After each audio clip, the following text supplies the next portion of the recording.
All right, welcome back, everybody, to the Fantasy Hockey Hacks podcast, a member of the Hockey Podcast Network and the official podcast of Left Wing Lock. Joining us tonight, Bruce Gunther and John Enns. As always, boys, how you doing? Good. Good.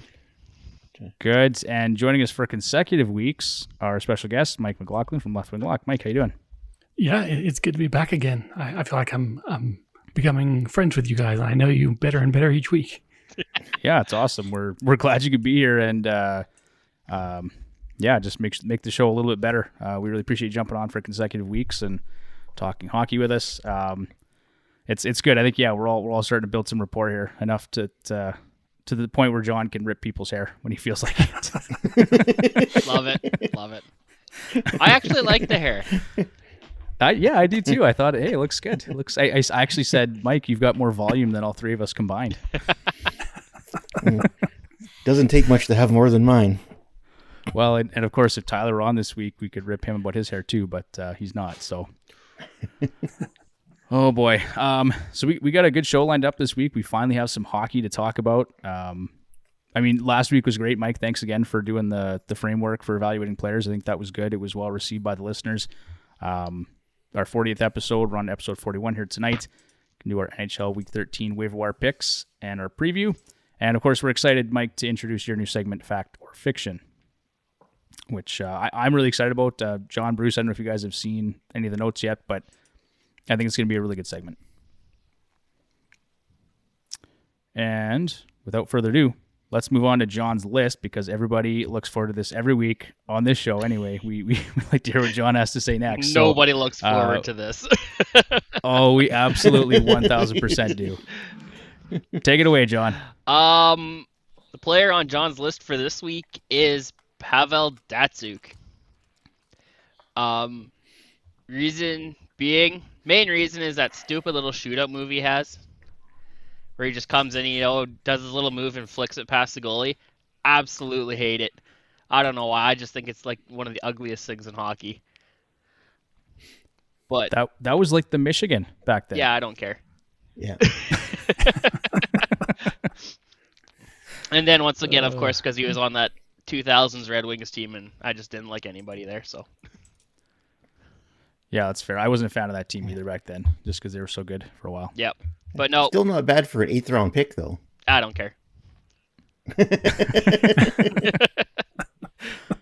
And he didn't even hit 1,000 points in his career. Right? Just trash. Amateur. Even though my favorite player of all time didn't either, but that's a whole. It's a whole Ryan other story. Smith? Oh my goodness. Ryan Smith. Ryan Smith. Guy probably didn't even hit 800. I'd have to look it up. I don't know. Tyler could tell you if you're here. Okay. Well, I don't have an argument for that one, John, other than, he's pretty good. He's pretty good. I was hoping for a little bit of pushback on that one, but he was pretty good. He was perennially in the Selke conversation. He didn't put up 1,000 points. He put up 918, I think it was, when I looked there quickly. I don't know. I'm not a big Datsuk supporter, so I'm not going to fight you on it too hard, Mike. I don't know if you have any thoughts on that, but not a whole lot. He was not on the Red Wings in 1997 when they crushed my dreams and hopes of an Eric Lindros Stanley Cup. So I can't quite give him any garbage for that, right? But I typed him into Google real quick when I saw he was on John's list. I was like, let's see what we can find out about this guy that I don't already know. And all I could find out was that he has really weird eyeballs. So, I wasn't gonna say it, but yeah, he looks kind of funny. But that's actually a fair comment, because I'm pretty sure that's my reason for hating every player. It's either the guy's got too much facial hair, or his hair is too long, or he just looks funny. So okay, yeah, he fits the bill. So there you go. Okay, well, John, thank you for that. It's always good. I think it sets a good tone for the show every week when we get started with John's list, so I appreciate it. On a different note here, Fantasy Lock of the Week, December 27th to January 2nd, presented by Left Wing Lock. We've got Jack Hughes, center left wing eligible, 73% rostered. A bit surprising me, actually. He's not owned in more leagues, but that kid is fire. He had 3 goals. Yeah, he's just been lights out this week. 3 goals, 5 assists, 1 game-winning goal, 2 power play points, 14 shots on goal, +5, and an average of 19-16 time on ice. It seemed like every time I looked at my phone, it was like Hughes had 3 points or something, right? And it was just like, what is happening right now? But he picked up, not immediately where he left off right after his injury, but he's right back at it. So good news for the Devils. Unfortunately, they lost Hamilton tonight. Not sure for how long. He took a puck to the face, so hopefully no broken bones or anything like that's going to keep him out long term, but keep an eye on it. And then honorable mentions here go to Jordan Kyrou, who had a 4-point game at the Winter Classic. He was the first player to do that in any Winter Classic. And then Jonathan Huberto, which Mike will talk about later in the show here, but he had a 5-point game against Tampa on December 30th in that 9-3 win, and he does have 28 points in his last 18 games played. So he's been impressive, but I think that fits really well with Mike's segment, so I'm looking forward to getting to that. So there it is, fantasy locks of the week. And then with that, we'll move on to headlines with the Hacks. News and injury updates for the week of December 27th to January 2nd. As I mentioned last week and previously, guys, Left Wing Lock does have a complete up-to-date list available on their website for all players placed on COVID protocol. I'm not going to review that list in depth or anything like that. We're not going to go through it in the news and injury updates because it's changing daily. Way too long. Yeah, it's a disaster. I'm not even going to try. If you want to, the link is in the show notes on our website, fantasyhockeyhacks.com, or go to Left Wing Lock directly, and you'll find it there, I believe, under News and Tools. Tools and Stats. Is that correct? Or no, where to go? News. It's just under the News tab. Yeah. Yeah, there have been so many protocol updates on that list that we were getting complaints from people on Twitter to stop posting whether or not players were in or out of the protocol. And I didn't even push back. I was just like, you know what? I think this makes sense. So we just post a link to the list a couple times a day, just with some general updates about how many players have come out or been put in. Yeah. I noticed that too. You guys started doing that. It was like there's 130 some players on COVID protocol, and then it went down to 88. And that's because it's a long list. So we won't waste everybody's time going through that list on the podcast here, but that information is available to you. Like I said, on leftwinglock.com. So with that, on the 27th of December, Brandon Tanev suffered a season-ending ACL injury against the Oilers prior to the Christmas break. That's a big loss for them. Yeah, it was. Big loss for them. He's kind of been the straw that stirs the drink, right? He's just kind of an agitator, and he's actually been more offensive than was expected. So that's tough for them, but such is life. The Panthers, they got Alexander Barkov back. They said they expected him to play on Wednesday against the Rangers, and he was back this week. More games were postponed earlier in the week. Chicago at Winnipeg, Dallas at Colorado, and Colorado at Dallas. Feels like Colorado hasn't played much lately, hey? Not at all. Landeskog, he's on track. He's back in action. Yeah, he had a lower body injury he's returned from. Jason Zucker is week to week with a nagging lower body injury. And Tuuka Rask is nearing a return. So it could be sometime in the next few weeks. I've been hearing mid-January, late January. He's been practicing with the team regularly. Looks like he could return at any point in time, right? Yeah, mid-January looks really good. I think Boston goes on a road trip around January 8th, I think. And during that time, their AHL affiliate, Providence, has a few home games. So it wouldn't shock me to hear that Rask signs a deal, plays those home games for Providence. And then when Boston comes back from that road trip, we see Tuuka Rask in the NHL. Okay. Yeah, that makes a lot of sense. Mm-hmm. It's nice if you can always send a guy on a conditioning stint before you bring him back up, which is looking at you, Mike Smith. Maybe what the Oilers, maybe what the Oilers should have done with Mike Smith. Not that it matters now. He's on the shelf again, but still waiting for Kenny Holland to sign a sheet of plywood for the next couple of games here to play net. Yeah, let's take a break from the news and talk some Oilers because that annoys me. That whole situation. Just derail the whole thing just because of him. I'm so mad. I honestly, Smith, he should have had a conditioning stint. First of all, he didn't look good in those 2 games he played. Horrible. No. The team in whole as a whole did not look good. I don't know, like it's falling off the rails quickly. And Mike, we talked about it in the pluck charts last week, and the Oilers are not above that white line for a reason. Yeah. And all I could think as we're watching those games, you were talking about, teams that win the possession battle more often than not are going to make the playoffs, right? And I looked at one point, the Oilers, they got outshot like 14-2, I think, in the third period. Oh boy. It was ugly. So I think actually, without Koskinen in there against the Islanders, they could have been blown out in that game, and we'd maybe be looking at a coaching change right now, which I don't know. I wasn't really on the Fire Tippett bandwagon, but now I'm wondering if maybe a guy like Paul Maurice should step in there and just a change of voice in the locker room gets those guys going, because sometimes it does. But nobody wants to be the next head coach of the Edmonton Oilers right now. Nobody does. Well, I mean, not even the assistant coaches want it right now. Yeah, it's tough sledding in Edmonton. It is one dumpster fire that is not going to go out for a while. No, it sucks. Anyway, so totally derailed that whole segment. Sorry, guys, but it was bothering me all week, so I had to get that off my chest. Brayden Point returned from injury, and did he score in his first game back there? John, you would know that. I think he did score. I know he got a couple points here in the last little bit. Let's take a look. But yeah, no, he was money on his return back here. Nothing today because that team just got slaughtered today. They did, yeah. But they've actually had a few rough games here now. Yeah. He had 3 points. He had 2 goals and an assist in his return. Yeah, and then he scored a goal in the next game, and then an assist game after that. So, yeah, he's back to where he was before, it seems. Yep. Which is A-okay with me. That's A-okay with most of us, yeah.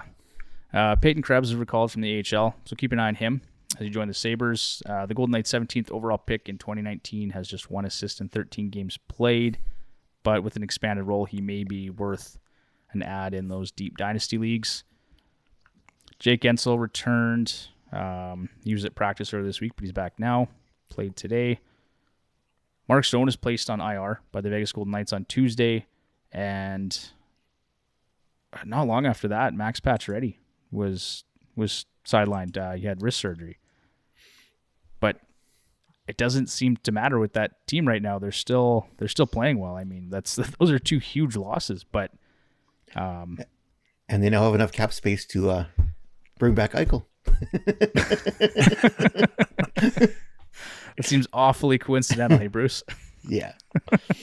Yeah. Well, as soon as I saw the fact that Pacioretty was out with an injury and there was no timetable on his return, I'm like, there's the cap space we need to bring back Eichel right there. Yeah, there you go. Interesting. I wouldn't be surprised if they pull something like that. I won't be surprised at all. What? Yeah. Why would you do that? Not a shock. Because other teams have done it. Yep. And it worked out well for them, so why wouldn't you? If you can get into the playoffs with let's say the Pacioretty doesn't play now until the playoffs. Look at what happens every time Pacioretty comes back from injury. He lights the score sheet up. So he's if they can get a playoff spot without playing with Pacioretty and having Eichel in the lineup, I think I would do it if I was a GM. That team would be a nightmare to face in the playoffs. Yeah, exactly.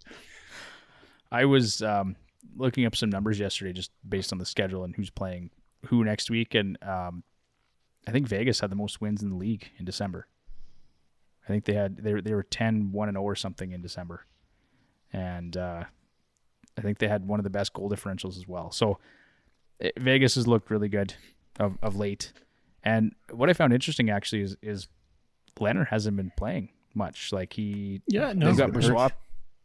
Yeah, but Brossoit's played something like 7 of their last 10 games. Yeah, it's that makes it even scarier, right? They're using their backup goalie. They don't have Stone. They just lost Pacioretty. And they're still beating everybody. I'm crazy. Still pissed the Oilers let him go. Yeah, they should have held on to Brossoit. Yeah. But I mean, it was kind of a similar situation to what we're seeing with Skinner. Like he was there, he was good, he was ready, but they just, for whatever reason, let him walk, right? Yeah. Okay, we'll move on from that. Connor Bedard scored 4 goals on 2 shots against Austria on last Tuesday. He became the youngest player ever to do so in a World Juniors game. Did you say 2 shots? So 4 goals, no. Man, that kid's good. Yeah. No kidding. That's misinformation there. 12. Not 2 shots, no. 12 shots? On 12 shots. You're supposed to say 12 shots? shots. Yeah, my apologies, guys. That there's a dash. That's supposed to be a 1. It's like 4 goals on -2 shots. I'm like, holy crap. I'm Ron Burgundy. Yeah, anyway. 12 shots. Yeah, it was a pretty impressive outing from Connor Bedard. Unfortunate news that the World Juniors got canceled. Boo. Not really sure what else to say with that one. It sucks. It felt bad for the players, right? A lot of these guys, that's, we talked about it, or TSN talked about a lot, how a lot of these kids, that's their big stage. If it's kids from Austria or Germany or, wherever, a lot of them don't do much after junior, and that's just really unfortunate to see. And I mean, for the Canadian players, they might get a chance to go 2 or 3 times, some of them. So it's not as devastating, but it still sucks as a fan just to see that tournament canceled, right? Yeah. Yeah, and Bedard must have been a little bit choked because he came back to the WHL and he put up 4 goals in his first game back, so. Did just fine. Yeah.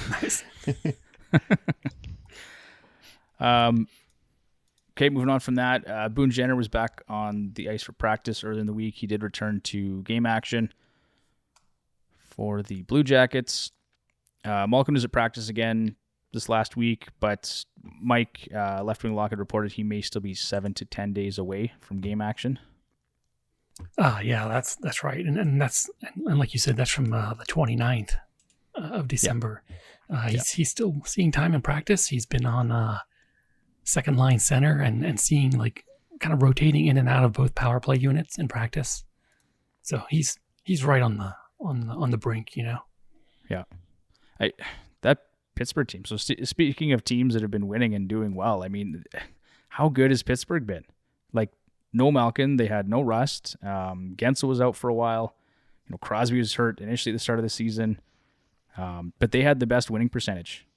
It was an .875 winning percentage in December. They were 7-1-0. Yeah, and, somebody could really do an analysis of some of these teams and probably come up to an interesting answer on how teams like, for instance, say Pittsburgh or the Washington Capitals have been, or Vegas, as you just mentioned a few minutes ago, how are they able to continue to win at such a high level with so many talented players missing from the lineup for a long time? Yeah, I mean, is it organizational? Like, do they really have just that much more depth than the other teams in the league?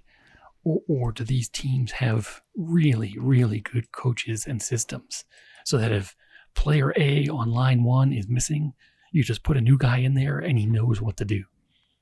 Mm-hmm. I don't know the answer. I'm just kind of throwing that out there as, something to think about. Because I'd like to know, because, I'm a Flyers fan and they missed 2 or 3 guys in the lineup and they suck.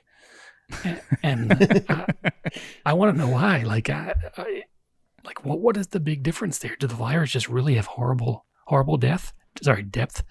Or is their coaching terrible? Is it both? Like, I wonder what the magic formula there is that keeps a team like Pittsburgh just grinding away.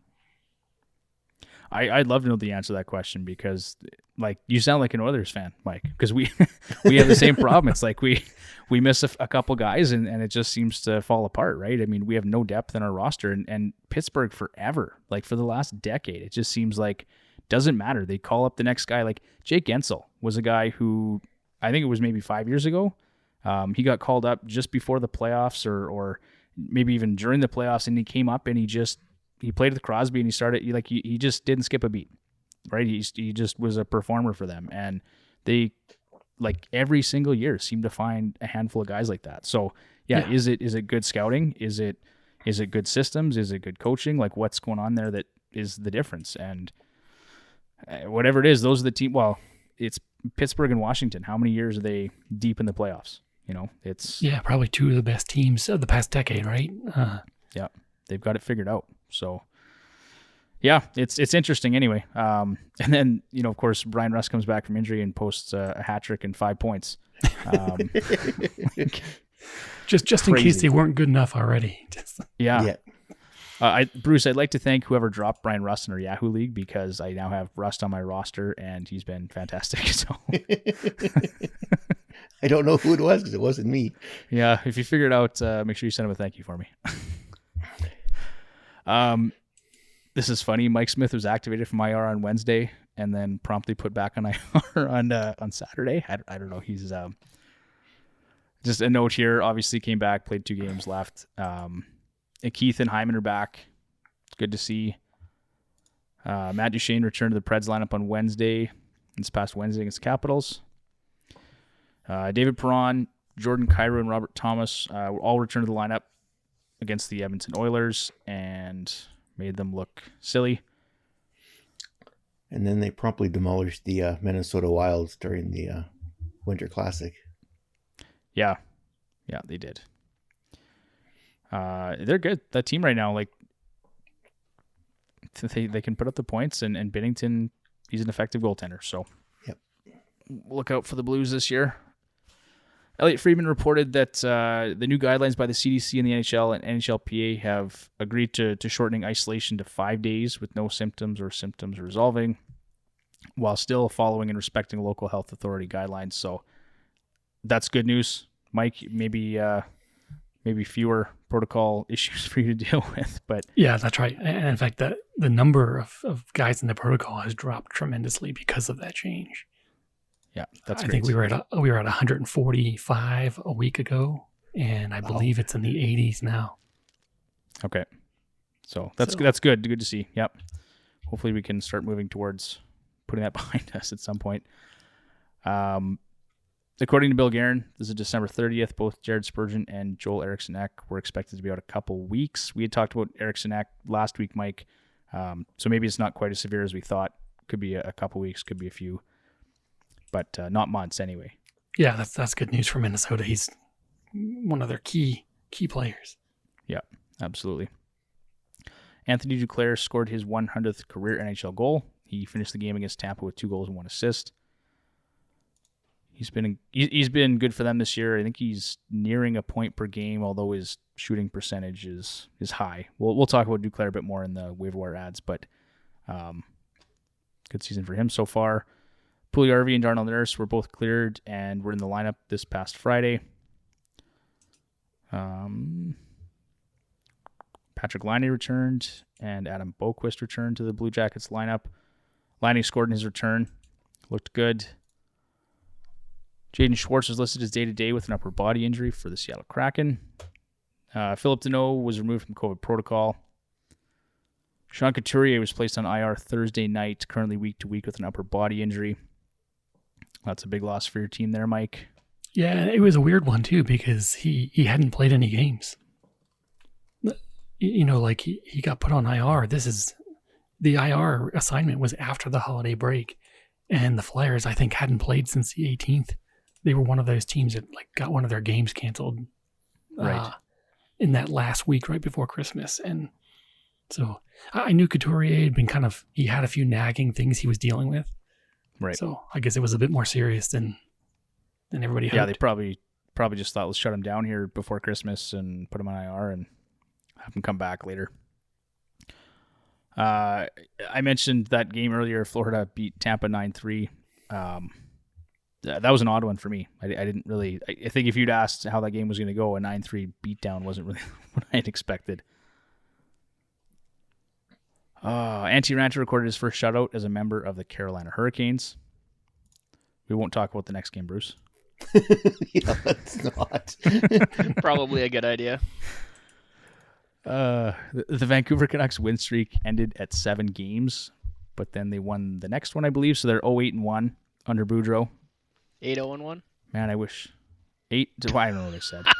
No, 8-0-1. 0-8-1 is like the Oilers record for Man, the past 2 weeks. Yeah. 8-0-1. I even had a coffee before the show. Sorry, guys. Let's move on from that one. The NHL announced that 8 more games will be rescheduled for dates later in the season due to concerns over limited capacity and COVID protocols. So that mostly affects Canadian teams, Canadian cities. And my fantasy teams. Well, sure. I mean, it sucks because it's Canadian teams have all been, it's 50% capacity or less. Some of them are 1,000 fans or less. Yeah. And so the NHL's kind of said, well, we're not going to make money on this, so we're going to postpone these games until later in the season, essentially. Yeah, my one team took a huge hit. Yeah. I will lose to Tyler this week because of it. Probably a good thing he's not here, so I don't have to hear it either. I was leading by 50 points when the week started, so. Oh, brutal. Ovechkin scored on the power play to become the NHL's all-time leader in power play goals, passing Dave Andreychuk. Nugent Hopkins was listed as day-to-day and did not play against the Islanders. Cam Talbot left Saturday's game with a lower body injury.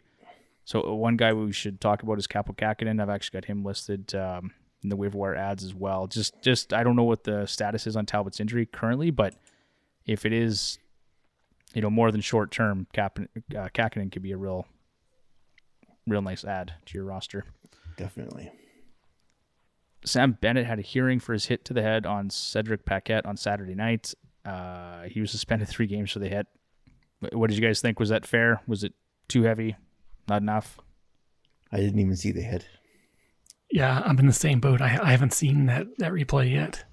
Where's Tyler when we need him? Plus, it's Montreal. Who's watching Montreal? No, not many people.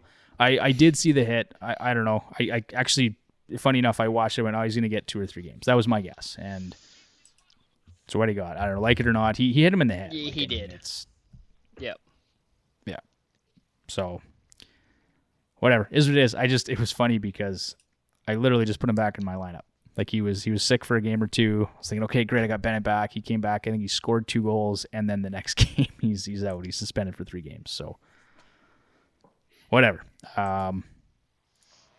We mentioned Kyrou's 4-point night in the Winter Classic, so that's good stuff there.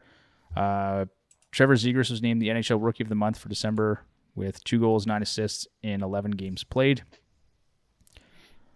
And Austin Matthews. Sorry, what's that, Bruce? I think then he promptly entered the COVID protocol. Of course.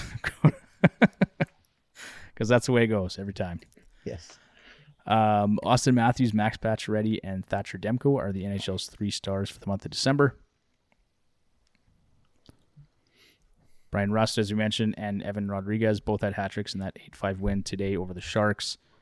I sat Reimer, thankfully. I wasn't sure if Markstrom was going to start later in the day, and I sat Reimer, and I'm glad I did. No kidding. And that worked out okay because Calgary actually won 5-1. So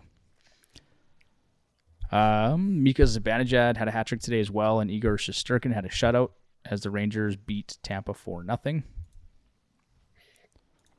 And then John Cooper said earlier today that Nikita Kucherov could be ready sometime around mid-January. And then the last bit of news here, too, is just the Dougie Hamilton injury from earlier today. Anything else for news and injury, guys? For headlines? Nothing. Okay. Nope. Excellent. Then we will move on to the ad read here for NHLShop.ca. The Fantasy Hockey Hacks podcast is a proud partner of NHLShop.ca, your best source for all officially licensed NHL apparel and merchandise. Follow the links in our show notes or on our website. That is no longer valid, but you can use NHLFS 99 at checkout and see terms and conditions. See the store for details. Full disclosure, Fantasy Hockey Hacks may receive a small commission for your purchase, which helps us to continue providing original content. So with that, guys, let's move on to Fact or Fiction. Mike, looking forward to this one. Take it away. All right. So this is the first time we're doing this segment called Fact or Fiction. And a real quick note to the listeners. We're going to take 3 cases from the league. It may be a team, a forward, or a defenseman, or a goalie individually.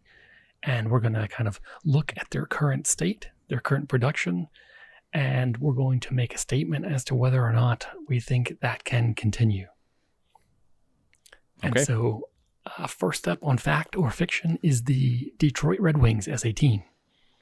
And there's some, trickle-down effect here to the goalies of the Detroit Red Wings. So, coming into this weekend, the Red Wings were a playoff wildcard team in the Eastern Conference. And I think that changed just today because Boston beat them. So they kind of flipped spots there in the East. But coming into the weekend, Red Wings had been wildcard contender for several weeks now. And what we want to know is, can you count on this standings position as an indicator of how the Red Wings will perform for the rest of the season? And so what I'd like to do is jump into this idea about looking at a team's overall goal differential. Now, if you look at goal differential, for a full season, what you find is a pretty nice and easy rule to follow. And that's that teams that have a positive goal differential on the season end up as playoff teams. Teams that have a negative goal differential end up out of the playoffs.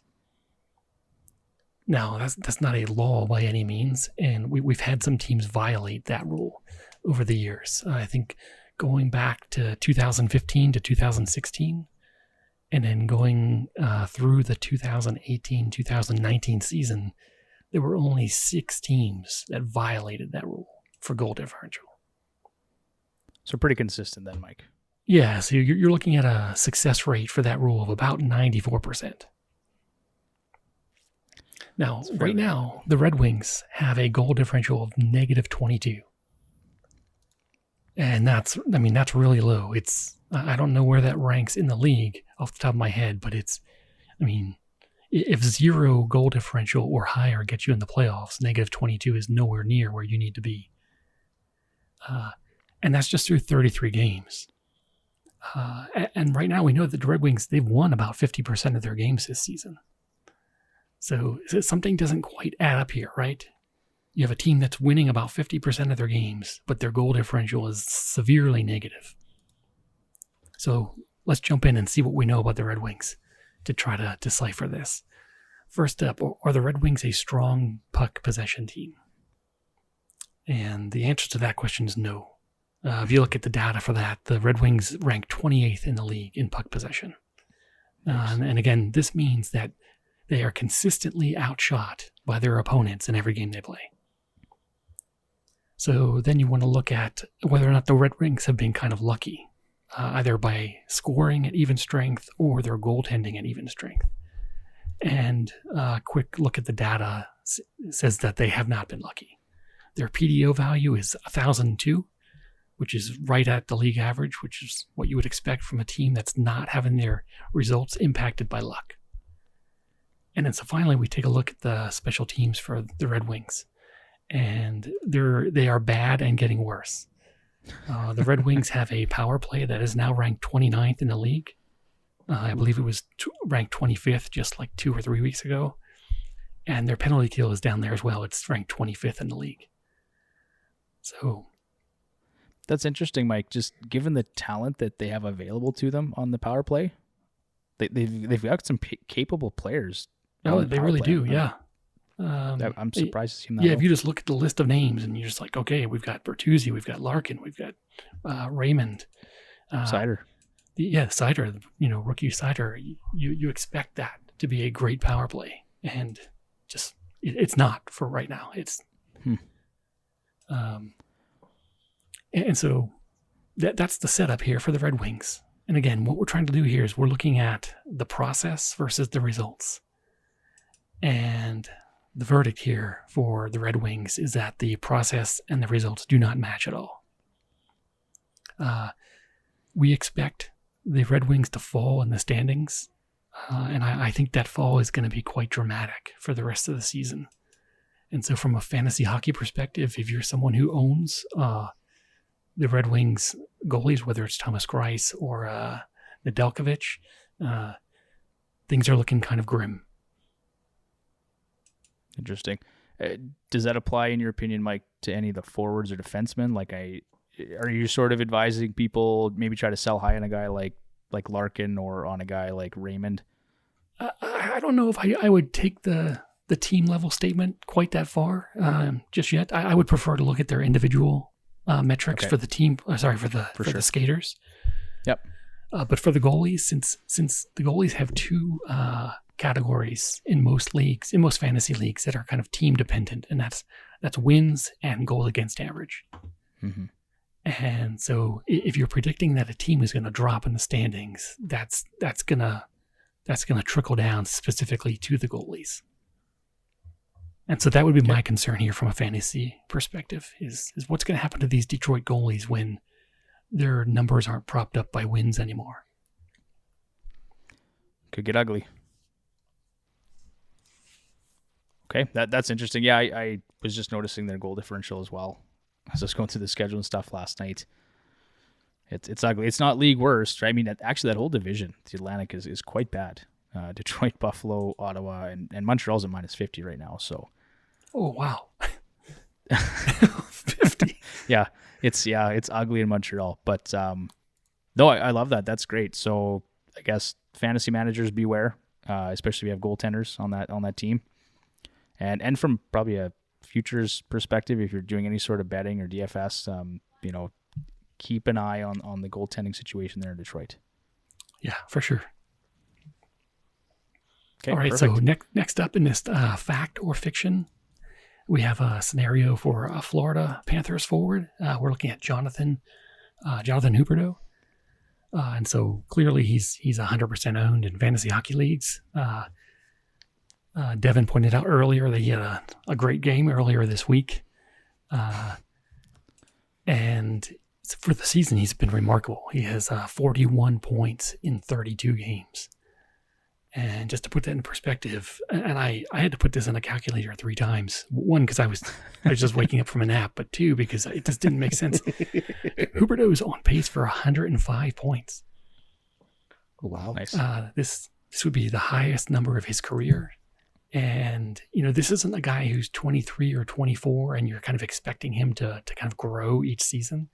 Right. This is a guy who's 28 years old. You would expect this is at the age where guys start to actually fall off a little bit in shooting percentage and shot production and things like that.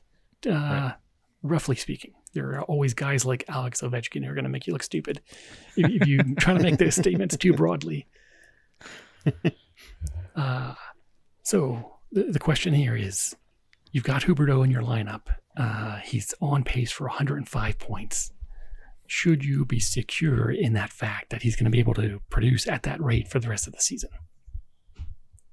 And I'd like to look at these skaters from kind of a split perspective. I first look at their behavior, the things that they can control. And mainly for me, that's shot production. And so Huberto he's sitting there at 2.6 shots per game. It's a solid number for him. It's just above his career average. Nothing out of the ordinary there. No red flags. Then I jump into a few metrics that indicate whether or not a player is getting lucky. And so first up is a player's individual shooting percentage. For Huberto, that's it's normal. He's shooting at about 13.5%. His career value is 12.5%. But one of the things we talked about in this summer when I first came on the podcast with you guys was that the shooting percentages over the last 3 years have actually been a little bit higher than over the past decade. And so Huberto's fine here with this shooting percentage. His individual points percentage is a little high. It's sitting at 83% versus a career average of 73%. So he's getting a little bit lucky. This means at even strength, he's being rewarded with more points than you would expect. Yeah. How does the team behave when he's on the ice? They're scoring on about 11% of their shots. And that number is typically closer to 9% for Huberto when he's on the ice. So again, pushing a little bit in the luck factor there. And then finally, the last thing I like to look at is the secondary assist rate for the player. And this is where things get really interesting. It sits at 1.36 secondary assists per 60 minutes. And Huberto's career average is 0.53. That's a 156% boost over his normal level. That's significant. Yeah, saying that in kind of a more better English term is it's 2.5 times larger than what he's accustomed to getting. Yeah, crazy. Yeah, this is a really high secondary assist rate. One of the things we talked about in that special podcast episode last week that you guys graciously allowed me to join you for was that usually there's only one player per season who will have a secondary assist rate above the level of 1.00. Yeah. And I think last week we said there were probably around 12 of those guys in the league right now, and there should only be one. So unless you think Huberto is going to be that guy and that it's going to be 1.36, you're looking at a drop coming for Huberto. And so the verdict here is I see Jonathan Huberto's point production dropping fairly significantly the rest of the way in the season. I think his point production so far this season has been boosted to the tune of about 10 points due to luck. Mostly due to those secondary assists, but also a little bit due to the IPP and team shooting percentage. Right. What would I expect for Huberto? What's a fair value for him the rest of the way? I'd say he's about a point per game player the rest of the way is what I would expect. Yeah, which is still fantastic production. Oh yeah, great player. I mean, this is somebody who's going to give you great production on your fantasy team.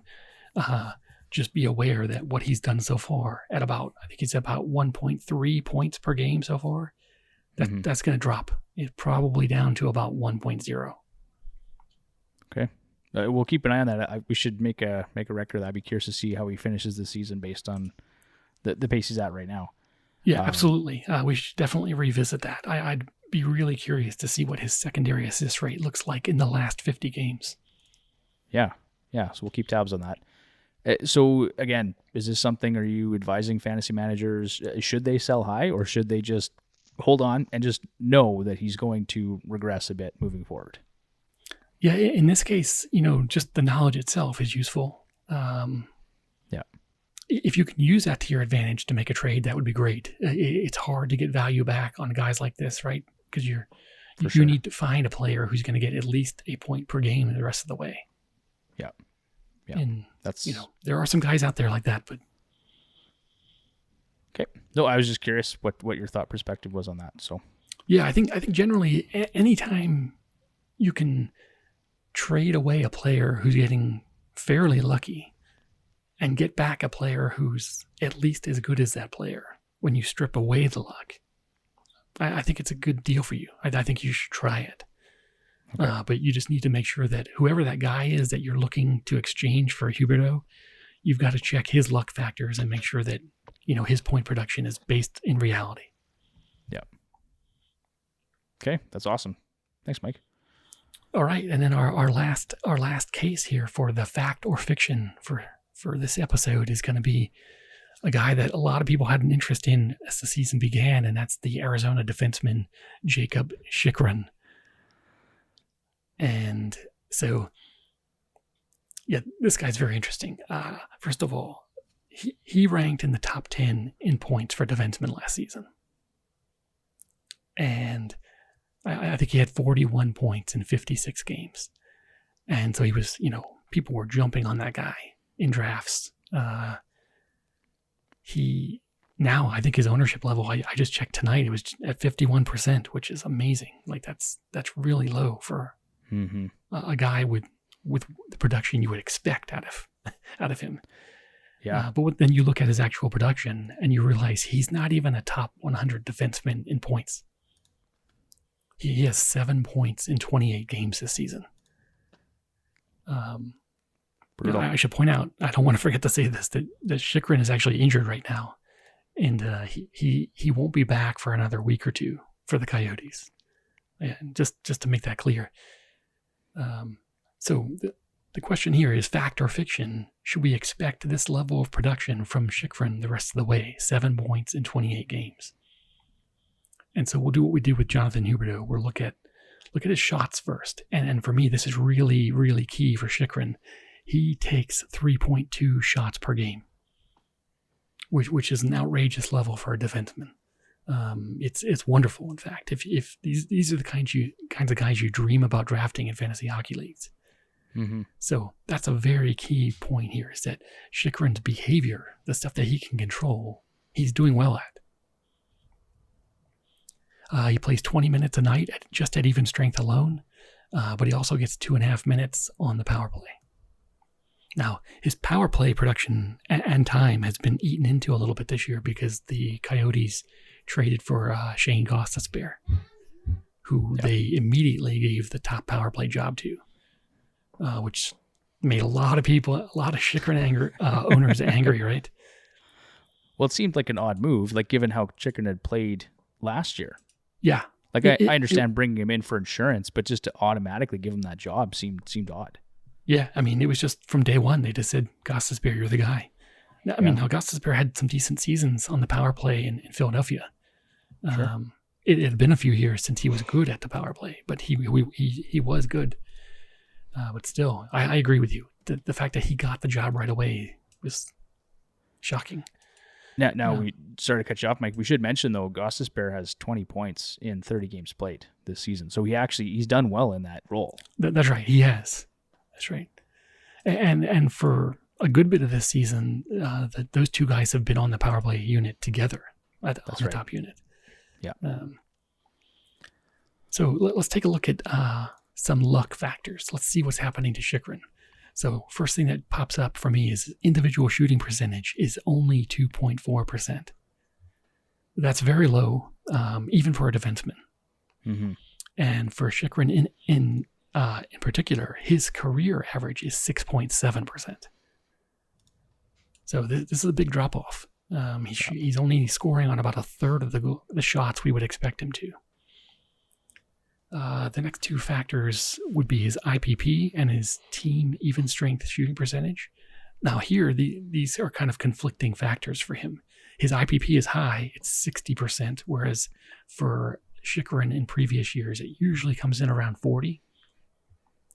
And then the team is only scoring on 4.4% of their shots instead of 7.6%. So you have a high IPP, a low team even strength shooting percentage. Mm-hmm. And I did the math on this. If you actually multiply those out, they mostly cancel each other out. It's cost Chychrun about 2 points at even strength is what I found out. So it's marginal. Yeah. And so one last thing is the secondary assists, and his secondary assist rate this year is 0.25 secondary assists per 60 minutes. He typically comes in at 0.32. That's about a 20% drop. Yeah. So we know, just looking at these numbers here, that Chychrun is getting unlucky. He's not getting the assists at a rate you would expect. But more importantly, he's not getting goals at a rate you would expect. And to me, that's the driving factor in my decision here on Chychrun. And I would say fantasy managers should be optimistic about the rest of his season when he comes back from injury. If you have a guy who's taking over 3 shots per game, and he can score on about 5 to 7% of those shots, which is what Chychrun's historical average is, you're looking at a guy who's going to add about 8 to 11 goals to your fantasy roster for the rest of the season. And that's significant. If you kind of look at the list of defensemen who can do that, there's really only about 12 of those guys in the league. Yeah. So that makes Chychrun a top 15 goal scorer if his shooting percentage just comes back to normal. And I don't mean last year normal. Last year it was ridiculous. It was like 10%. Sure. I just mean like 5 to 7%. So for me, I'm still optimistic on Chychrun. I think he's going to be performing at a decent level in goal production the rest of the way. And with 20 minutes of even strength ice time, he gives you nice production on hits and block shots. I think he's at like 1.3 hits and block shots per game. And just raking in the shifts. I mean, That's right. So many shifts, Mike. So many shifts. I wasn't gonna say it. Tyler's not here to ring for man. it, so yeah, I know. Oh man. Okay, so fiction on Chychrun and probably a great buy low candidate for anyone looking for help on D. Absolutely. And the fact that I see that he's only 51% owned, it seems like he's just somebody you could just steal right now off waivers. Put him on IR, let him sit there, and then see what happens.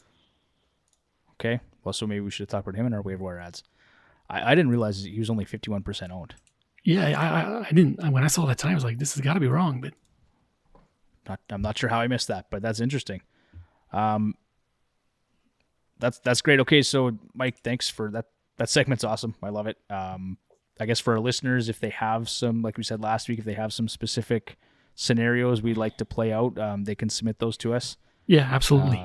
And you'll break those down. So, guys, send them in fantasyhockeyhacks@gmail.com or hit us up on social media. We'll get those questions to Mike and we'll run through them. And we're going to do that once a month, I think is what we had talked about, right, Mike? Yeah, that's right. Okay. So, yeah, we're not doing it every week, but please submit your questions and we'll get them back to Mike and we'll go over them. I do really quickly want to go back to shifts just for a second here because, Mike, you had sent out that tweet earlier in the week. Was it JT Miller? Is that what we were talking about? Yeah, JT Miller. Yeah, somewhat leading the league or something in shifts played per game or wherever the stat was. It was pretty funny. So I felt vindicated. Thanks for that. Yeah, no problem. I saw that and I immediately thought of you four guys. Oh, jeez. Knuckleheads, hey? All right. Well, thanks again, Mike. We appreciate it. Great segment. We'll look forward to doing that again in the future here. Let's move on to our ad read here for DraftKings. As a member of the Hockey Podcast Network, the Fantasy Hockey Hacks podcast is a proud partner of DraftKings. The NHL season is well underway, and DraftKings Sportsbook, an official sports betting partner of the NHL, has an unbelievable offer to celebrate the greatest sport on ice. New customers can bet just $1 on any NHL game and win $100 in free bets if either team scores a goal. It doesn't matter if it's a clapper from the point, a deft deflection, or a highlight reel goal from McDavid. However they light the lamp, you win. If DraftKings Sportsbook is not available in your state or location yet, DraftKings won't leave you empty-handed. Everyone can play for huge cash prizes all season long with DraftKings daily fantasy sports contests. DraftKings is giving all new customers a free shot at millions of dollars in total prizes with their first deposit. Download the DraftKings Sports app now. Use promo code THPN. Bet $1 on any team to score and win $100 in free bets. If they score, you score with promo code THPN. This week at DraftKings Sportsbook, an official sports betting partner of the NHL and NFL for all you football fans out there. Must be 21 years of age or older. New Jersey, Indianapolis, or Pennsylvania only. New customers only. Minimum $5 deposit and $1 wager required. One per customer. Restrictions apply. See DraftKings.com/sportsbook for details. Gambling problems? Call 1-800-GAMBLER. And as I catch my breath, let's move on to our next segment, Ask the Hacks. I want to ask you a bunch of questions, and I want to have them answered immediately. I think with the holiday season, we were a little light on questions this week, but we do have a few, so we're going to rip through them. Who do you like more for the rest of the season? Patrick Laine or Sam Bennett? Standard categories league that includes hits and blocked shots. We'll ignore the fact that Sam Bennett is now suspended for 3 games. But let's take a look at it, guys. So this one I haven't looked into, in depth in terms of their metrics. I think, Mike, we could probably look at it just as you would lay it out there in terms of behavior and then luck, right? To kind of analyze who makes more sense season long. Yeah, I think that's a decent way to analyze these kind of trades. I always get tripped up a little bit when evaluating these kind of category league trades that include things like hits. And I realize that's many, many leagues. Sure, yeah. And it's because in this specific case of Bennett versus Laine, there is a huge disparity in the hits. Massive. Yeah. I think, Bennett comes in at 7.3 hits per 60 minutes. And Laine is I have him at 1.8.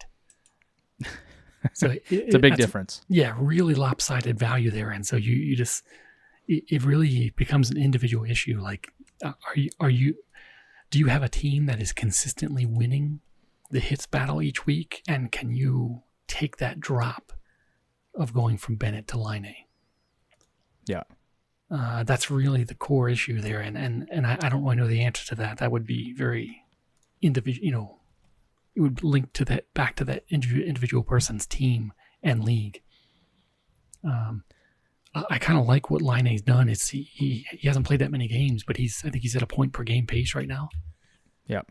11 points, 4 goals in 11 games. He's taking almost 3 shots a game, which I realize Bennett is actually taking more than that. Bennett is out shooting him by a little bit. I think it's like 3.25 to 3.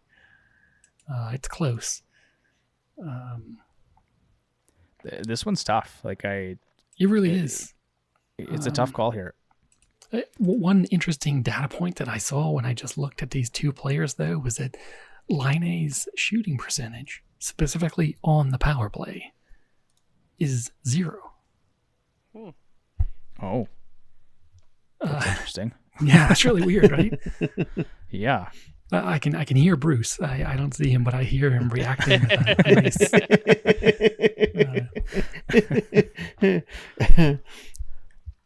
But yeah, that was strange. interesting. So you got Laine at a point per game pace, but 0 power play goals because he has a 0 power play shooting percentage.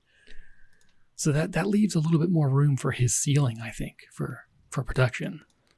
Yeah. And again, like Devin was saying just a minute ago too, just it really comes down to how is your team performing in that league? If you can spare the hits, I think you make this deal. Yeah, I like Laine more for the upside. I like Bennett. He's a hits monster, and he's out shooting Laine, as you said. He's got about 17 points, I think it was, in 26 games. So he's not at the point per game pace that we saw from him late last season, and nobody expected him to be. Laine, on the other hand, the upside there is enticing. If he stays healthy here now for the remainder of the season, and just given what you mentioned about his shooting percentage on the power play, we're going to see more goals from Laine, I think. And he's going to be given every opportunity on the power play and to play with good players at even strength. So I don't know. I kind of reluctantly would say Laine, but what do you guys think? I would lean towards Laine myself. Yeah, me too. It's just that hits that's really tripping me up. But Mike, what's your take? Are you taking Laine or Sam Bennett here? Yeah, I'm leaning Laine here unless there's just some real specific need for hits against my opponents. Okay. And then there's also kind of this quiet idea of maybe Laine gets traded at the deadline. Interesting. Okay. Yeah. I don't know if that's being rumored or not, but you never know, though. I think he's coming up as a UFA, I believe, right? Or well, Bruce, you're a contract guy. You seem to know those questions all the time. I actually don't know that one. I'd have to look that one up here real quick. Maybe Bruce can look into that. I want to say you're correct, though, Mike, that he is coming up to free agency. And I did want to mention, too, quickly. Oh, do you have it there, Bruce? Yeah, he's an RFA at the end of the season. Okay, there you go. Oh, geez, I lost my train of thought there. It was about Chychrun, though. Because there's talk about him being traded, too, right? A couple weeks ago. That's right. There's a lot of chatter about him being moved. So, again, I think he's just a great target, whether it's waiver wires or trade. Go after Chychrun hard, because if he does get moved at the deadline, stats aside, he's going to have a far better time playing on a contender than he would for the Coyotes. Okay, well, that's good. Let's move on to the next question here. Tuuka Rask or Carrie Price, who is the better goalie to stash? Mike, I'll defer to you here first. I'm going Rask here just because the Boston upside is way higher than Montreal for me. Yeah. Nailed it right on the head there. Yep. We just talked about Montreal's minus 50 goal differential. The defense decimated. They claimed Cale Clegg, right, off waivers recently. Oh, yeah. And he's been playing 27 minutes a game for them. It's not good in Montreal. Even if Carey Price stands on his head, they're not going to win a lot of games, I don't think. So, nope. Yep. Tuuka Rask for me. Everyone's kind of... Yep. Rask for me too. Okay. I'm considering picking up Robert Thomas, but would need to drop Victor Arvidsson or Alex Killorn. Good move. My initial response here would be like Victor Arvidsson just had a 4-point game last night. 2 goals, 2 assists, playing with Deneau and I think it was Trevor Moore. I like Arvidsson. Like good shot volume. He's a producer in terms of goals. LA does have a positive goal differential. Like they're gonna try to push for a playoff spot here, I think. But so I wouldn't drop Victor Arvidsson if it were me. I like Robert Thomas. I think he's at about a point per game last I looked. He is a point per game. Yeah. So I'd maybe look at Killorn as a drop candidate to grab Robert Thomas. But again, it depends on your categories. Killorn's probably going to chip in with a few more hits, a few more PIMs. Now, I'd have to check those numbers to be sure. But for me anyway, I just find Killorn's a bit streaky. And Robert Thomas has been playing really, really well. And Victor Arvidsson is kind of the same. So I'd kind of go with those 2 guys if it were me, but what do you guys think? I was actually thinking the exact opposite. Yep. Fair enough. I would keep Killorn as opposed to Arvidsson. And I am not sold on Killorn, personally. But, sorry, Bruce, go ahead. Yeah, he's a bit of a streaky player, but he's playing on Tampa, so he's going to play in the top 6. He doesn't have the injury issues that Arvidsson does. Arvidsson's usually injured a couple, 3 times a season. Mm-hmm. And in terms of, well, granted, Arvidsson has been injured already this season. He has quite a fewer points than what Killorn does, because Killorn's obviously made the most of his opportunities with all of the Tampa Bay players that are out, right? Yeah. But if it was me, I would be dropping Arvidsson if he was picking up Thomas. Yeah, looking at the numbers, you might be right here, Bruce. But he's shooting 3.6 shots a game. That's crazy. But Killorn, like he's got 29 points here in 34 games. He's been pretty good for Tampa Bay. I'm going to stick to my guns. I'm going to stick with Arvidsson. But you guys are absolutely valid point. Like you could keep Killorn and be happy with that. So, yeah. Mike, what's your take on it? I'm holding Arvidsson here. Just I like that shot volume. He's got over 3.5 shots he takes per game. And that's always been kind of a weak point for Robert Thomas, is that he's a really low volume shooter. Just 1.5 shots per game. And the other thing that makes me a little bit nervous about Thomas is the power play. Both Arvidsson and Killorn are on the top unit, and Thomas is in the second unit for the Blues. Yeah, that's right. So are you, like you're thinking you would hold on to Arvidsson and Killorn, or would you try and make something work there for Thomas? I would not do it for Arvidsson. I would probably do it for Killorn, but I mean, I'm not super motivated here. That's fair. Yeah, I'm just going to take another look at Killorn here. Like, I think and his shot volume's got a little bit of lucky stuff going on. His shooting percentage is almost 16% this year. Yeah. And his secondary assist rate is about twice what his career average is. Yeah, that's right. And again, shot volume's not great. 1.7 shots on goal per game so far this season. Yeah, Killorn's one of those guys, to me, he's always been sort of waiver wire fodder. Like, I mean, depending on the league you're playing in, but, you know, if it's a deep league, obviously you're not going to want to drop him, but he's just kind of streaky. And as you said, there's some lucky stuff going on right now. And, I mean, yeah, we'll just see how that shakes out, but I'd probably roll with Thomas and Arvidsson, like I said. This one's just kind of a fun general question here. What has been the biggest fantasy surprise for you this season and the biggest disappointment? John, I'll start with you. Ooh. I'm really impressed with Jack Hughes. Just, sure, he missed a heck of a lot of time with his injuries there. But he's coming back. He's putting up numbers. And as the season goes on, I think he's just going to get better. So I'm really impressed with the way he's, because last year and the year before, was it the year before or was it just last year? He wasn't great, and him and Hischier as well. They've fed off each other here lately, and it just seems like good things happen there in Jersey. Yeah, they're starting to. Yeah, Hughes was good at the end of last season, I think, wasn't he? He was getting better. I will say his shooting percentage is high. That's concerning, 19.5%. But I would agree. He's been a lot of fun to watch this year. 16 points in 16 games.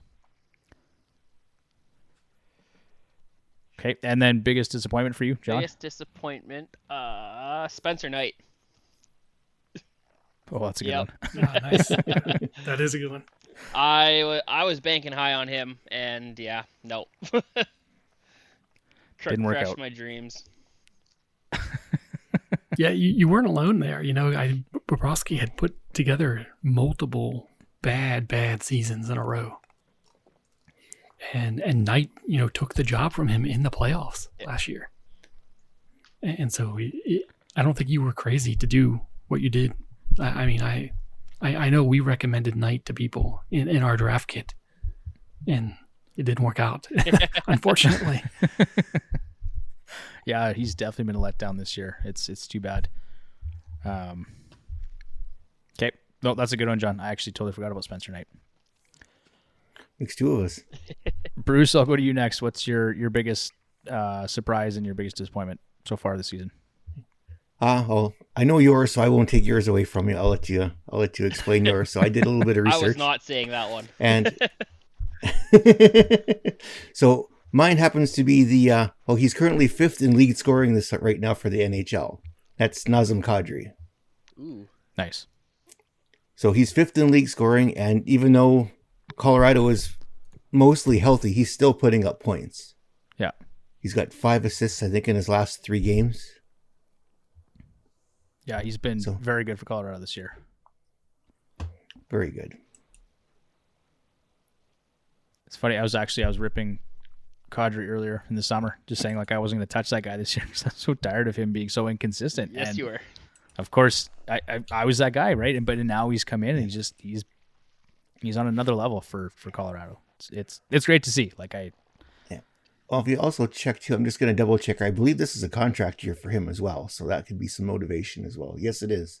Yeah, he's in the last year of his deal, so yeah, put up some good numbers and hopefully get a good deal in return out of it for next season.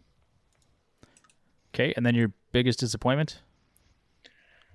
Might be a cop out, but the Edmonton Oilers goaltending. I was hoping for something a little like, we're not outstanding. We're not going to see Mike Smith from last season, but something a little more normalized. And so far, I think they should probably get Home Depot as a sponsor so they can put plywood in the net.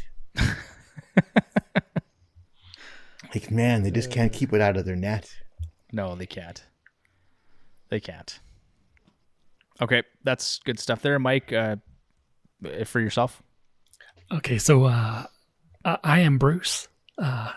For my surprise, I also had Kadri as my surprise player. He's on pace for an incredible 130 points, which is definitely not going to last. I mean, there's a few factors going on for him that should alarm people. Specifically, his primary assist rate, which is, I think it's 2.0. Last time I checked, and this was about 10 days ago, it was 2.5 primary assists per 60 minutes. The highest number on record in the NHL is 1.7. Okay. Oh, wow. So this is a record-setting year for Kadri, and good for him. I'm glad he's having a great year, and it is a huge surprise to me that he has put up this many points. On the disappointment side of things, and this is personal disappointment because I own him in at least one of my fantasy leagues, and because I recommended him as a goalie for people in our draft kit, and that's Philip Grubauer. This is a guy who his 3-year and his career stats are incredible.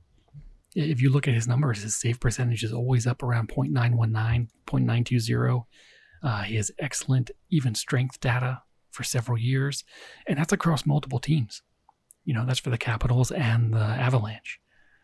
Different coaches, different teammates. So I assumed that, changing teams wouldn't be a big deal for him, but it hasn't worked out that way, and he has been absolutely terrible.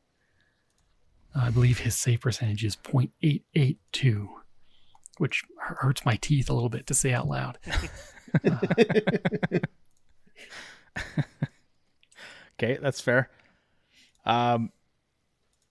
Yeah, for me, probably the biggest surprise, for me, would be Ovechkin, and that might sound like a bit of a cop-out, but I did not see him producing, and we've talked about it on the show here in the last couple of weeks, Mike, is just how good Ovechkin has been at age 36. I don't think anybody saw it coming. Nice to see. He's on a mission, right? We've talked about it many times. He just wants to break that goal-scoring record, and Washington's been good, and he continues to be good at an older age, I should say. He's third in league scoring. Yeah, he's right there with, and he's actually briefly was first overall in the league, right? Yeah, that's shocking. He's only 3 points behind McDavid and 2 points behind Draisaitl. Yeah, that's really close. Crazy. It's right there. That's really crazy. I did draft Ovi this year, but I never expected that sort of production out of him. So I'd love to see it continue. Not sure it will, but and kind of an honorable mention to Tarasenko. That'd be the other one for me that was a big surprise. A lot of people were sort of leaving this guy for dead. They weren't sure about the injury concerns in his shoulder and how it would react. Yeah, he maintained that he was 100%, and so far this year he looks it. 33 points, 14 goals, and 33 games played. So that would be sort of another pleasant surprise. Biggest disappointment for me has to be the New York Islanders goaltending. And I kind of a caveat. So Sorokin has a 2.46 goals against average and a 925 save percentage. He's also got 3 shutouts. So it doesn't sound terrible on the surface. But his record is 8-7-5. And the Islanders are bad. They're not very good right now at all. And Varlamov, he's been fighting some injuries and stuff. He's only got 2 wins in 9 games played. He's got a 910 save percentage. This is a guy that was in consideration for the Vezina, right, in the last year or two. And yeah, so he's not looked good. He had a 929 save percentage last year and a 2.04 goals against average. Still better than the Oilers goaltending. Oh, Bruce, we would walk over some dead bodies for that kind of goaltending right now. But yeah, so for me, I've had both those goaltenders last season, and so I've got Sorokin this year, and anyway, so that for me would be my disappointment this year. No arguments there. So let's move on, guys, to Edge Work, the segment where we work to give you the edge in your fantasy hockey leagues. We're going to start here with the schedule for Week 13. There are 4 light days in Week 13 with a combined 6 games played on Monday, Wednesday, Friday, and Sunday. Thursday and Saturday should be absolutely packed. They've got 12 games on both nights. That's assuming there's no COVID postponements. A fairly even schedule across the board in terms of games played. No team plays 4 games, and all but 8 teams play 3. Buffalo is a lone team with 1 game with a matchup against San Jose. So Monday we've got 1 game, 8 on Tuesday, 2 Wednesday, 12 on Thursday, 2 on Friday, 12 Saturday, 1 Sunday. And then we'll get into it here. Teams with 3 games. Like I said, it's a large number, and we're going to focus on 3 teams here that play 3 games for next week. Starting off with the Nashville Predators. If you take a look at the Left Wing Lock schedule tool, they've got a strength of schedule of -16. As we've said in the past, the lower the number, the easier the schedule. The higher the number, the harder the schedule. They've got the 6th best goal differential at +11 in the NHL during December, and they had the 5th best winning percentage at .773. 8-2-1 in their last 11 games played, and finally healthy. The Predators are a dangerous team right now. They've got a favorable schedule next week with a matchups against Vegas, LA, and Arizona. They lost 5-2 to Vegas on November 24th, but beat the Kings 2-1 on October 19th, and won 4-1 against Arizona on November 13th. So some players to consider there from Nashville is Tanner Jeannot, 33% owned, Ryan Johansson, 37%, Eli Tolvanen at 24%, Michael Granlund at 56%, and Alex Carrier at 2%. And I think Jeannot had some points here in the season series in some of these matches that we mentioned. So those are some players to keep an eye on there. Guys, any other thoughts on the Predators right now? Just some great special teams. They're top 10 rank in both power play and penalty kill. Okay, that's good to know. Yeah, for sure. And Johansson, Tolvanen, and Granlund are all getting time on the power play, whether it's first or second unit, right? So take a look at those guys. The Pittsburgh Penguins, who we'd mentioned earlier in the show, obviously they've been very good. As of late, they had the best winning percentage in the NHL during the month of December. 7-1 record, a plus 13 goal differential, which was fourth. They've got a fairly neutral schedule in terms of matchups for next week, facing off against the Blues, Flyers, and the Stars. They beat the Flyers 3-2 in overtime on November 4th. Sorry, Mike. Jeff Carter scored. sorry to you, John, because I know how much you love Jeff Carter. And Danton Heinen had an assist. They lost to Dallas in a shootout on October 19th, but John Marino did score in that game and is readily available in virtually all leagues. Some players to consider: Jeff Carter at 41%, Danton. Yeah, so I knew it was coming. Jeff Carter at 41%, Danton Heinen at 4%, Kasperi Kapanen at 19%. Evan Rodrigues somehow is still just 55% owned. I don't understand that one.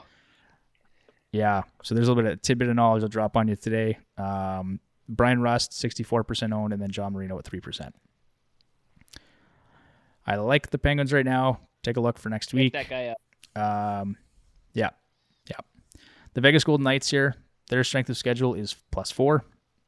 So fairly neutral again. The Vegas Golden Knights were the 6th best team in the NHL during December in terms of win percentage at .769, but they were first in terms of wins. They had a 10-3-0 record.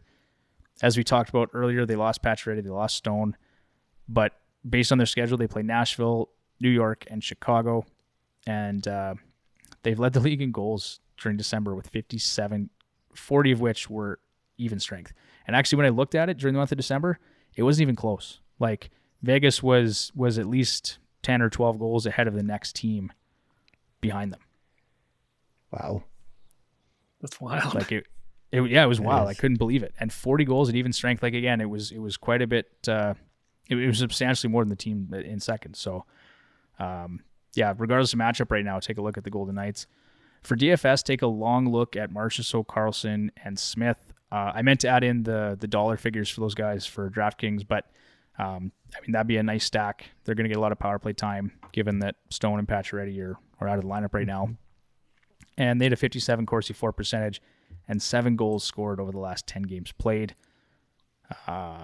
Some players to consider that are readily available: Evgeny Dadonov, 16%, Chandler Stevenson, who's 80% owned, so probably not likely to have that guy available to you, but Nolan Patrick at 2%, Riley Smith at 63%, Nicholas Roy or Waugh 11%, Zach Whitecloud 10% owned, and then Laurent Brossoit at 20%. Any other comments there, guys, on the Vegas Golden Knights? Just the improvement that Chandler Stevenson has had over the last couple of years. Yeah, that would be an interesting one, Mike, I think, for fact or fiction. I mean, I just off the top of my head, I would say it's got to be fiction, but he's had a great year. It's very interesting to see. Yeah. Okay, let's go on to teams with 2 games. Carolina, Edmonton, LA, Minnesota, Ottawa, Toronto, Winnipeg, and Washington. First up, we're going to talk about the Washington Capitals. Their schedule, actually, it's a +19, so it doesn't look all that friendly, but, and I guess it isn't. They've got matchups with St. Louis and Minnesota. However, the Capitals are 6-2-2 in their last 10 games, and during the month of December, they were 9th in goals for, 5th in shot differential, +6.9 per game, and they had a .700 win percentage. So keep an eye on them. They've got a couple guys there that could be useful for next week. Lars Eller at 10% owned, Connor Sheary at 10%, Connor McMichael at 1%, Dmitry Orlov at 63%, and Vitek Vanacek at 50%. It seems to be that Samsonov's pretty much got the starting gig there now. He's been starting a lot of games for them, but I think Vanacek's worth a spot start when he's available. Oh, definitely. The way they're playing right now, yes. Yeah, for sure. Next up, we got the Winnipeg Jets. They've got a favorable schedule here at -20. Among teams with just 2 games on the schedule, it is one of the most favorable schedules. They've got games against Arizona and then Colorado. During December, the Jets had the 7th-ranked power play, a +4 goal differential, and a .563 win percentage. Some players to consider there: Paul Stastny at 8%, Josh Morrissey at 49%, Nate Schmidt at 33%, and Cole Perfetti at 2%. Thoughts on the Jets? Anything there? Bueller? Okay, we'll move on. Teams with one game: Buffalo, Seattle, and Vancouver. Obviously, right now, excuse me, the pick here has to be Vancouver. They've just been on an absolute tear, as we mentioned. Their strength of schedule, too, is -41. They've been virtually unstoppable with Bruce Boudreau, and they've got a matchup here against the Ottawa Senators. So something to look at there. During the month of December, they were 5th in the league in terms of wins with 8, with an 8-1-1 record. Not 0-8-1. That's 8-1-1, just so you guys are clear. And they also posted a +14 goal differential. In the first match of the season series, the Canucks gave the Senators a beatdown. It was a 6-2 win on December 1st. Alex Chiasson, Tyler Mott, and Tanner Pearson all scored in the first game of the season. Tanner Pearson, 6% owned. Niels Hoglander, 10%. Vasily Podkolzin, 4%. And Tyler Mott is actually just 0% right now. So, but those are all guys that you can take a look at. They should help you for your matchups for next week. And then I just wanted to mention quickly as well, there are teams that do not play at all. That includes the Montreal Canadiens and the New York Islanders. Any other comments, guys, on the schedule? All clear. All clear. Okay. We'll move on then. Let's go to NHL Week 13 waiver wire targets. And some of these guys were, I mean, we like some of these players, but just given the schedule, they're not going to make sense for next week. And one of those guys is Tage Thompson. He's just 26% roster, but they only play one game next week, and that's against San Jose. They've decided to put Jeff Skinner and Alex Tuch on that top line along with Tage Thompson, and they've done fairly well together in a limited sample size. Tage Thompson, I believe, is on power play 1. I've got power play 2 here, but no, that's power play 1. He's on pace for 55 points, which would be a career high. And given his placement on the top line and the top power play, he's worth a look. If you can stash him, I think for season long, he's probably a guy to look at, especially in deeper leagues. Yeah, he's having a nice season. And I know a lot of people had kind of mocked him or written him off after that. He just hasn't been good for a couple of years, right? And of course, he's intimately linked to, what is it, the Ryan O'Reilly trade, right? Right, yes, yeah. And so he already has a mark on his back, but he's having a nice season. It's nice to watch him grow. That trade definitely looks a little better now, right? Yeah. He's putting up some points. It did look pretty lopsided. It probably still is, but good to see him have some success and that team finally starting to put some pieces together. The other guy here that I want to talk about was James Van Riemsdyk. And Bruce, I know you've had this guy in your roster many different times, myself included. Mike, you would have a real close perspective on this guy, given that you watch the team fairly regularly. He's very streaky, and actually, so when I first put him on the list here, I think he was 6 points in 5 games or something. He's gone his last 2 with no points, and that's kind of what you're going to get from Van Riemsdyk. He's going to be great for about 3 or 4 games, then he might disappear for 3 or 4. But part of the motivation for having him on the list as well is that with Couturier out, they had him playing with Giroux and Atkinson, and he was given time on the top power play.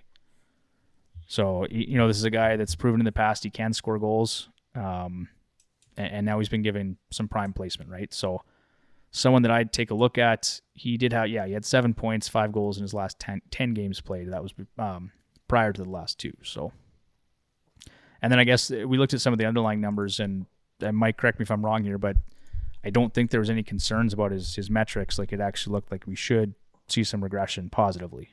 Yeah, I think his secondary assist rate looks pretty low right now. But otherwise, he looks fine. Like, there's nothing worrisome.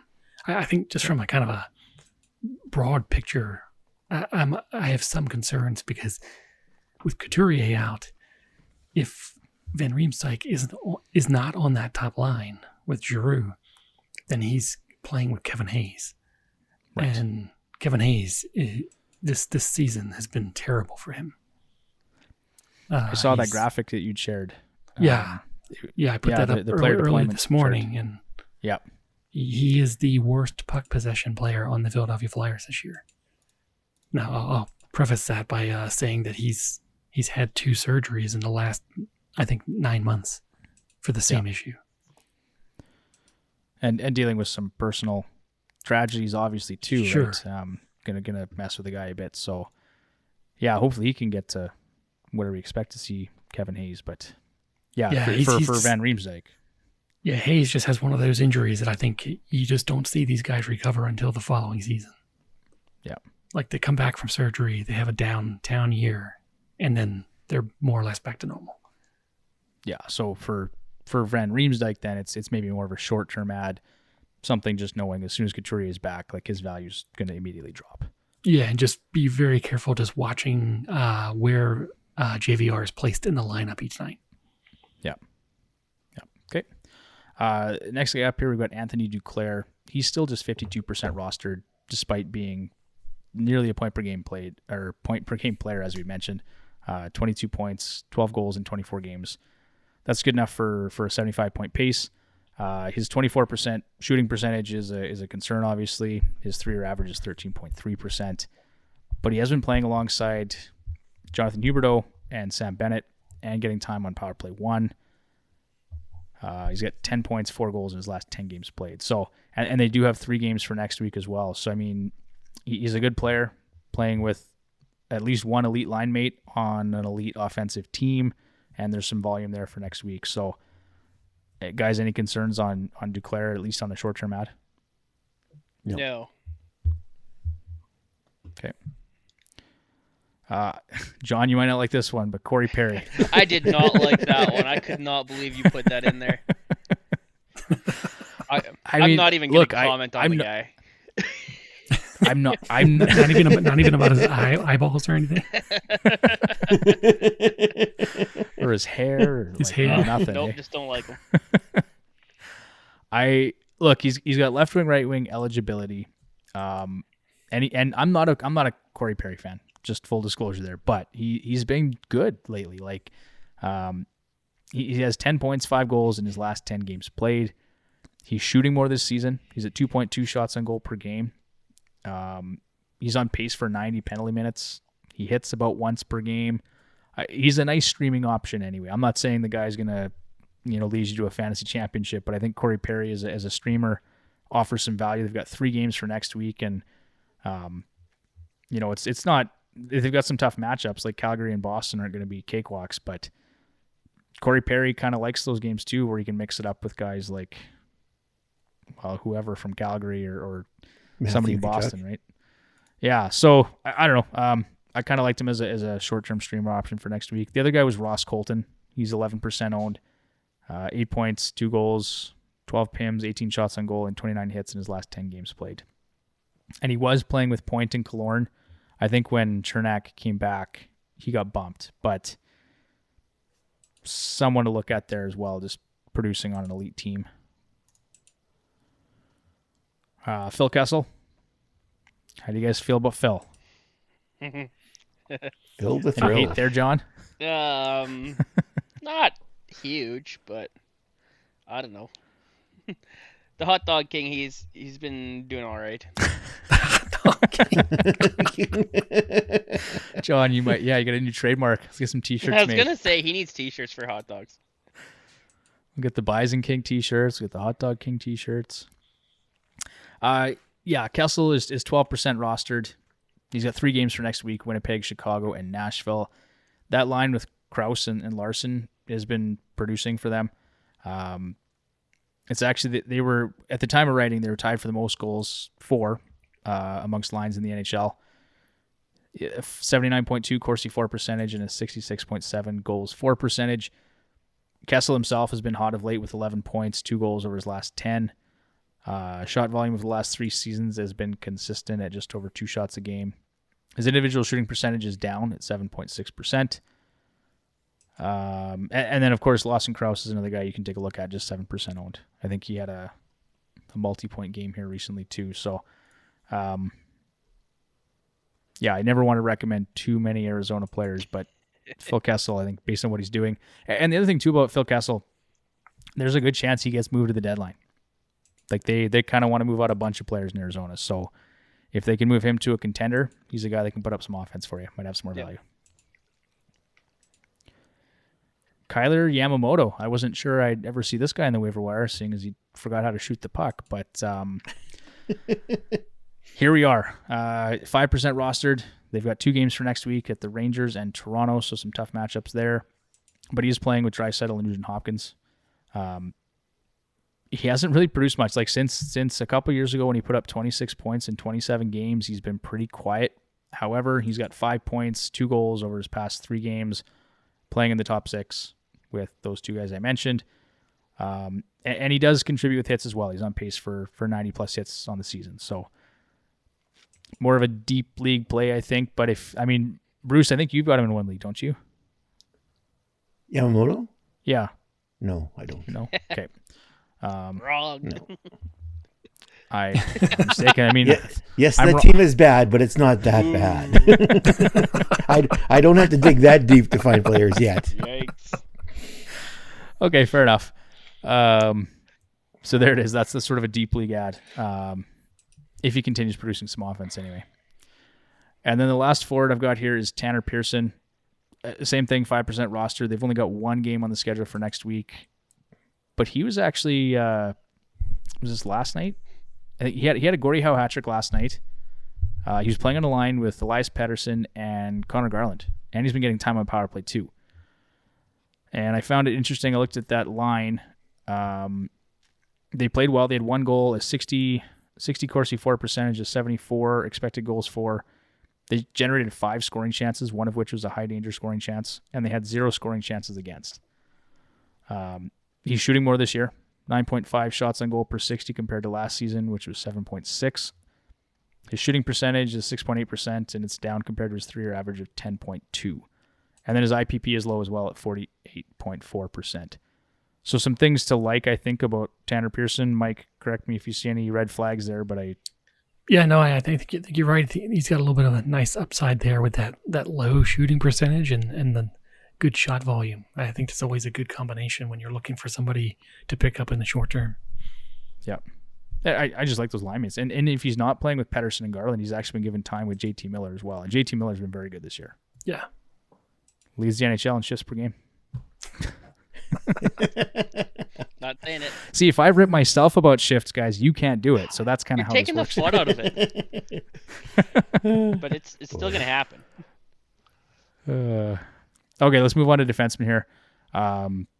I've got Matt Roy in here. I don't know why. That sounds like my answer. Short-term streamer play. Yeah, anyway. Defenseman? 6 points in his last 10 games played, along with 29 shots on goal, 23 hits, 19 blocks. So he's covering some categories, and he's putting up a few points. They do have 2 matchups for next week, one against Nashville and the other against the lowly minus 22 goal differential Detroit Red Wings. So they're going there. You go. There's, that's your reason. Yeah, there's an option. Yeah, exactly. Next up is Adam Boquist, 9% rostered. He's got 3 games on the schedule for next week, 1 against Tampa and 2 against New Jersey. He's playing on the second pairing with Gavrikov and on power play 2. He missed 7 games at the end of October, but he's still on pace for 45 points. He's set a career high in goals at 7 in just 20 games played. And over his last 11 games played, he's actually posted 10 points, 6 goals, and he's seeing more time on the power play at 54% power play share. So some good things there to like about Boquist. We saw some of that offensive instincts in Chicago last year. And John, you might know, I think he played for the London Knights in junior, and he was always I think he played along with. Sounds right. Yeah, he was always kind of a power play guy there too. So I think the potential's there, especially in deeper leagues. Any other thoughts on Boquist? Okay, it's an all clear. Let's move on to Noah Hannafin. 7% rostered, 3 games played for next week. They have a shitty schedule. They play Florida, Tampa, and Carolina. Oh, wow. That's a rough road trip. Yeah, that's not good. So, I mean, I've still got him here because he's playing on the top pair with Rasmus Andersson, and he's getting time on power play 2. He's also got 9 points, 3 goals in his last 12 games played. So he did score earlier in the season against Carolina in overtime. So if you're looking for even just a short-term ad, you've got some volume there, you've got some offense, and just good placement in the lineup. So I'd give him a look. Again, we got Zach Whitecloud here. We mentioned him earlier in the show. We've talked about how good Vegas has been. He's playing on the second pairing with Shea Theodore. So he's got an elite offensive, defenseman on a pair with him. He's got 5 points, 2 goals in his last 10 games played, and he's contributing in hits and blocks categories. Kind of just a streamer in deep leagues, but someone to give some consideration to for next week, again, playing 3 games. And then kind of the last defenseman here is Mark Giordano. He actually just posted a 3-point game against his former team, the Calgary Flames. He's kind of had a down year by his standards for sure. But he's being given prime deployment. He's on the top pairing, and he's been given time on the power play as well. He's got a 57.5% power play share to date. Just one game on the schedule for next week, but it is against Ottawa. So even maybe just for a spot start for one game, he might be someone you take a look at. And then last but not least is Noah Dobson. I think I mentioned, just before we jumped on that he was a guy I really wanted to recommend for next week, but obviously they don't play. So, but I still think it's important. This could be a guy that could really help out your fantasy roster for the remainder of the season, I think. He's just 19% owned. But he's been impressive of late. Since December 4th, he has 9 points, 4 goals, 26 shots on goal, 73% power play share, and 22.5 minutes per game. He's looked good since he's taken over power play 1 for the Islanders. Yep. And yeah, so I picked him up in 1 or 2 leagues, just hoping that he kind of sticks in that spot and continues producing for the remainder of the season. No complaints. And then let's move on to goaltenders. What's that, John? No complaints. No complaints. Okay, good. Well, we can complain about this one because we've got Antti Raanta in here as our first goaltender. Trash. I don't know why he's in here.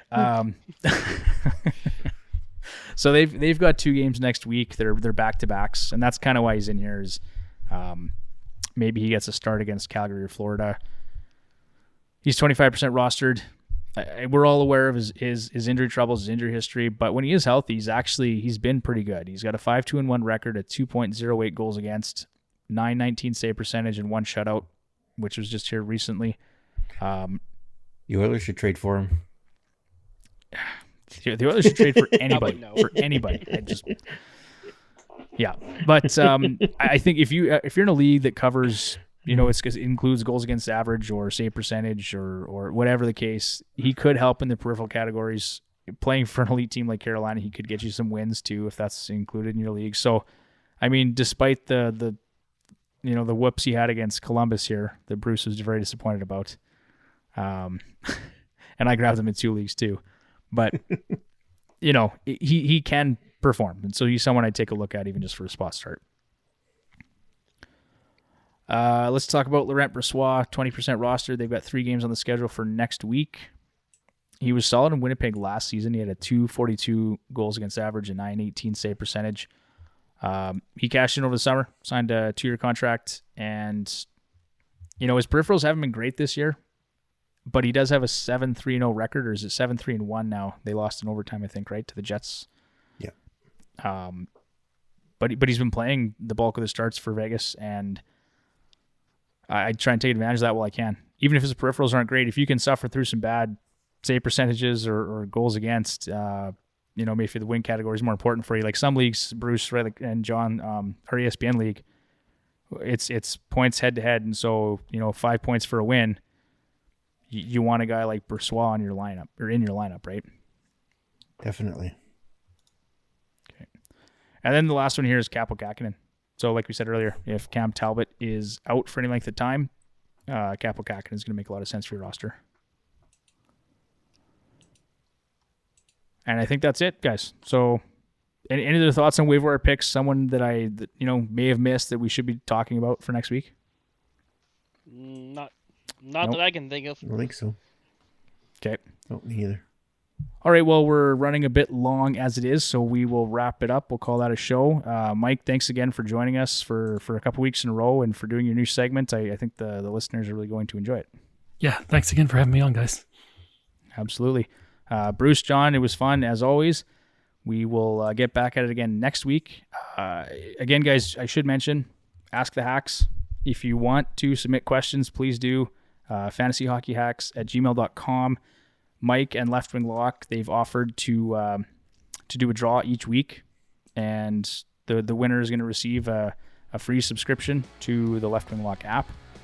So make sure you get your questions in. You can also submit them through Twitter at FHHacks, on Facebook, and on Instagram at Fantasy Hockey Hacks. And look forward to talking to everybody again next week. So thanks, guys. Take care. Thanks, everyone.